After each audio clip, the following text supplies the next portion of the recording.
everybody. Welcome back to episode 4 of Untamed Terrain, our podcast about traversing life's chaos with our blended family of 9 kids. I'm Laurie. I'm Tommy. And we are coming to you live from AZ Podcast. We are at Backlot Studios today and just want to give a huge shout out to the crew here.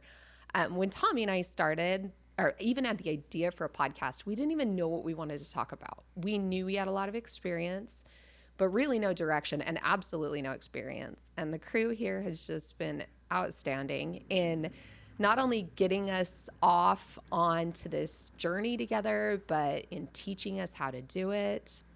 Yeah.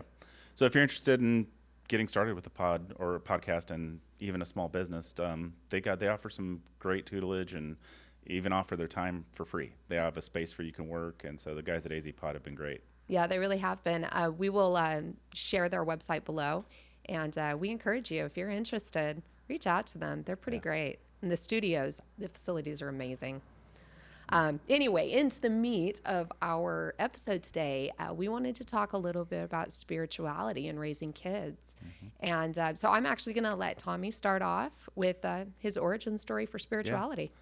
So I was raised Catholic. I was small town, Yuma, Arizona, and my grandparents kind of led the way as far as our family's upbringing. They were devout Catholics. They went to church every Sunday, and so did we. So as grandkids started to come about, we spent most of our weekends with them, so that included going to church. I learned quite a bit about why they believed in the church and what their process was, but we didn't, once church was over, we went and did our normal things on Sunday. We watched games. We hung out with my grandparents. And for me, going to church was kind of a routine. It just became something that we did. There were moments when I would hear something or go through a time where I felt like I wanted spiritual help. I needed spiritual help. So I believed. But like I said, with the Catholic Church, and I don't know if you've sat through many masses, but it's repetition. Mm-hmm. So we kind of learned, like as kids, we kind of go through the motions, and we reach out to God when we feel like we need him as our payoff in believing in that religion and believing in him. And so with that was kind of where we started with religion for me and spirituality. And I remember there were a few times when I thought, okay, I really need some guidance here. So maybe it was in bed or maybe it was just off on my own. I would kind of to myself say a short prayer and hope that it would be answered. And so that was where we started. And as we continue, and we'll get your origin, I'll kind of let you know where that went off track. Right. Yeah. Exactly. So you were raised, the Catholic religion is a very guilt-ridden religion. Yes. I also was raised in a very guilt-ridden religion. I grew up in Utah, and so draw your conclusions. Yeah, I was LDS. I was born and raised in the LDS Church, or Mormon, if you know it as that. And my parents were not...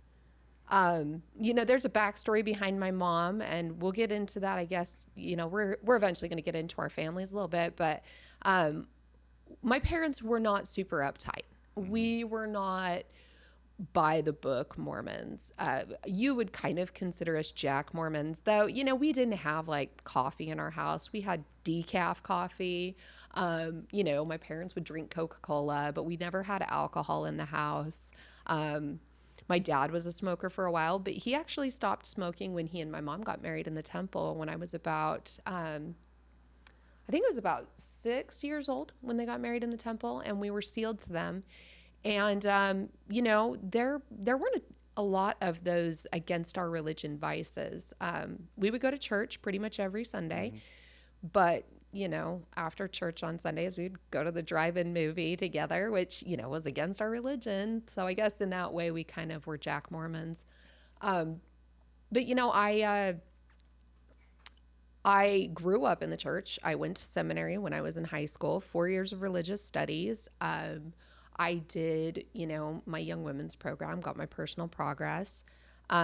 But, life goes on and you experience life and you kind of get a crisis of faith, or at least an awakening to what you believe in. So I want to talk a little bit about yours, because yours is a big deal. Yeah. I had moved to Phoenix when I was 10, and I was a freshman in high school, I think, when no, I was a little older than that. Anyway, when my brother was 11, my half brother on my mom's side, he was the next oldest sibling. He was diagnosed with a brain tumor, and while he was 11 years old, and he fought it for a good almost 2 years, and in that time, we went to church and we prayed that he would find healing in some way, and had a lot of events that were kind of wrapped around spirituality and faith and hoping that something would step in and intervene. And so Brian passed away when he was 13. I was 21, and at that point, I really hadn't been involved in church at all after moving to Phoenix. My dad and I never really went to church. I did grow up around a lot of friends who were religious, but when that happened, it took my faith and my belief and all of it and just completely knocked it off kilter. There was no way that I was going to believe that any kind of God or any kind of belief in religion would let that happen to such an amazing kid. And so for years, I really didn't have any connection to any religion, any organized religion. I don't even remember really praying that much in any kind of way. I did find solace in being outdoors, being close to nature, especially being at the beach. Those were things that I felt connected to, that I felt touched me in a spiritual way. And so I'd say from 20 to about almost 40 years old, there was really no tie to any kind of spiritual belief. Right. I found, I found some good moments in those outdoor and being in nature and going back to being grounded. That's kind of where I found my spirituality. And so I did do a yoga teacher training back. We'll get back to that in a second, but we'll go to you and kind of see how your evolution Yeah, happened. I wanted to also talk about, yours was a real crisis of Yeah. faith. You almost stopped believing in Yeah. anything you'd been taught. Mine was a little different. When I was 19, I got married in the temple the way good Mormon girls do. My husband at the time was a very strict LDS. And, I did the right things for the first few years we were married. I got pregnant at 20, which was a little earlier than I anticipated, but I put my education on hold. I stopped going to college so I could raise my children. And it wasn't until I had my second child that I decided that, as much as I loved what I was taught, because there's a lot of peace that I found in my religion, I couldn't be a good Mormon wife. I was too ambitious. I wanted a career.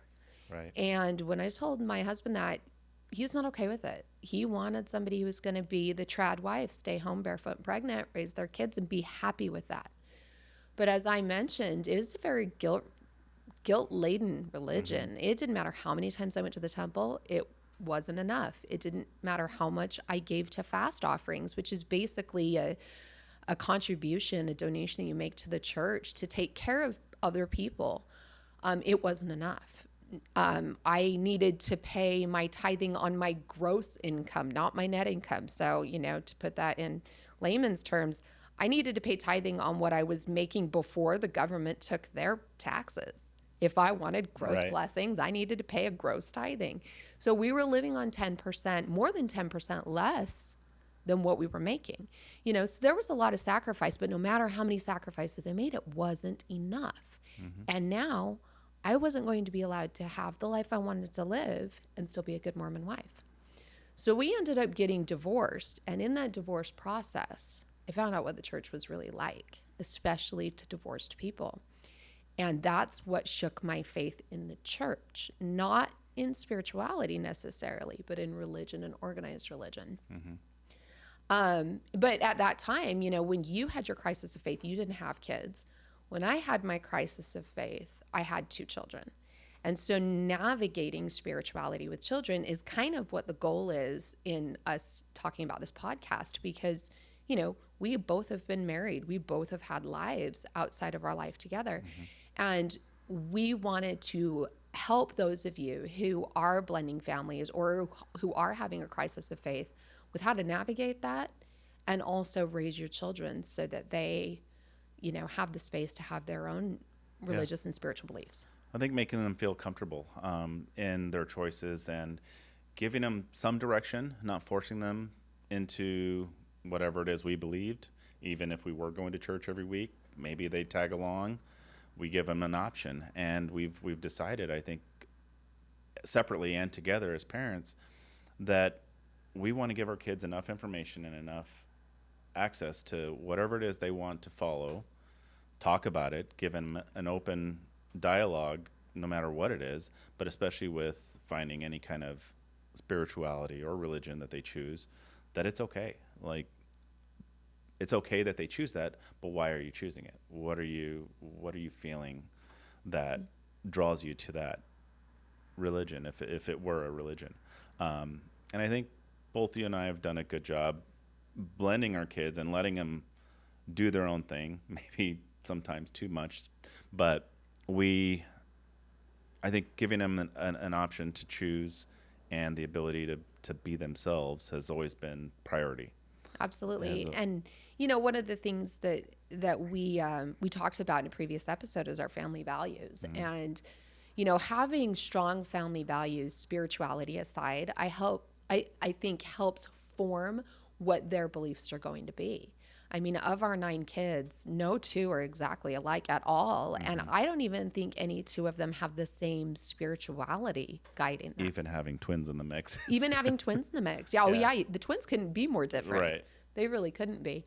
But I think, one of the things that I did with my children is, when my older children, when their dad and I got divorced, he was still very much in the church. And it was a bad divorce, but I didn't want to rock my children's faith. Right.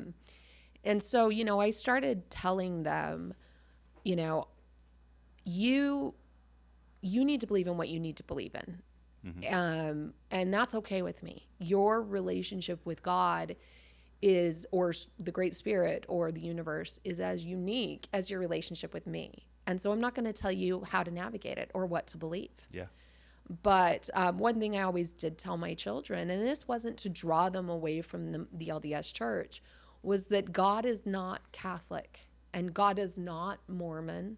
God is not Lutheran. Mm-hmm. God is God. And, I use the term God. It could be anything, the Great Spirit, the universe, Allah, what have you. But that individual, that being, is the most perfect parent. And that being is going to be a better parent to us, and I mean you and I as well, as children, than we are to our own kids. And as much as we fail as parents, that greater being is not going to fail. And that's basically what I taught my kids. I really don't care what you believe in as long as you are good and happy, and your happiness doesn't come at the expense of others. Yeah, I know you talked a little bit about, and we talked at home about your oldest son and his path of testing the waters in many different times. Oh, yeah. And, it's led him to his own success, his own beliefs. And that's, in a nutshell, where we'd like to see all of our kids. It's like, okay, you want to go dive into the Baptist religion? You want to go dive into the Catholic religion? Check it out, and learn something. Yeah, learn something and open your eyes to what other people are trying to see or believe themselves. And I think, and coming back to my own spirituality, there's a quote from Victor Hugo's Les Mis is, to love another person is to see the face of God. And I think that's been my spirituality, is in love. Yeah. And never more true than when you and I met, and I've really felt like, okay, I'm connected. Right. I enlightened by something. And passing that on to our children, I think, is the biggest goal for me at least is for them to feel loved, for them to feel loved. Therefore, they have an attachment spiritually to me and to our family, to their mother, to whoever it is, that they feel strength in that they feel strength and love. Absolutely. Yeah. And I think, one of the things I've noticed about the people that I grew up with who were raised very strict LDS is the vast majority of them have fallen away from the church. It's almost like the more you force something down somebody's throat, or the more you spoon feed them, the less you allow them to explore their own beliefs, the more likely they are to rebel. And when they rebel so hard. Yeah. It's been shocking to me to see how many people actually hate the church now because they were told that they had to believe it. Yeah. And, one of the things that I've always wanted for our children is for them to know that we love them, like you said, no matter what they believe in, as long as they're good and happy, that we're okay with that, whether it's about spirituality or not. And that their relationship with spirituality is not the same as ours. And they know that. I think your kids know what your spirituality is. And my kids know what my spirituality is. And one of the things I really want to draw a difference in here, and I know we've talked about this on our many road trips, is the difference between religion and spirituality. That, organized religion is created generally by man, and I don't mean the male species, I mean mankind, and it has all the failings. But spirituality is a true north. It is a true sense of purpose, a true sense of value and love and service. Yeah. And it's not that this isn't to bash religion and say that you believing in a religion is wrong, because that's completely so far from the truth of what we're trying to say. It's what guides you. What do you find in the church? What do you find in the scripture, or whatever it is that you're studying in your religion, in your spirituality, in the Quran, and whatever it may be? What guides you and what lifts you up to that point to where you feel enlightened? You feel, like you said, you have a true north. And I think going back to the kids being able to find their own way and to make their own choices, I think giving them that insight to say it's okay to make a mistake, whether it's in life or you chose a religion that, I don't really like this. You don't have to be tied to anything, but you do have to have some sort of guidance. You do have to have some sort of north. Something that's keeping you good. Something that's keeping you good. And for them, it's hopefully us. We're a guidance for them. And so our spirituality and our beliefs align with each other's to a point to where they can look to us and say, well, how did you handle that? What did you feel when you went through this situation? Hopefully with our experience and our ups and downs in life and how we found spirituality, that gives them a guidance, that gives them a north. Absolutely. Yeah. So in a nutshell, for you and I think our kids have the freedom to do what they want when it comes to religion, if there is. And them choosing something different doesn't mean we failed as parents. As a matter of fact, them choosing something different means we've actually succeeded, because they know no matter what they choose, even if it is different than what we believe, they're going to be loved no matter what. Yeah. And that's the true win when it comes to parenting. Yeah, and I think at the end of the day, that they feel loved, they feel that security in coming home and having that place be their own sanctuary, their own church, if you will. That's a good place for them to be comfortable. And then we did our job right. So anyway, well, thank you so much for joining us on this episode. It's been fun to talk about, and we look forward to sharing more of our chaos with you as we go on. For sure. So guys, tune in. Plenty more episodes to come, and check us out on Instagram, YouTube, and we'll have all the links in the bio. Yeah. And if you have a suggestion or a question or a topic we should talk about, drop us an email. Our email address is below, or visit us on our website and fill out a comment card there. All right. Thank you, guys. We'll see you next time.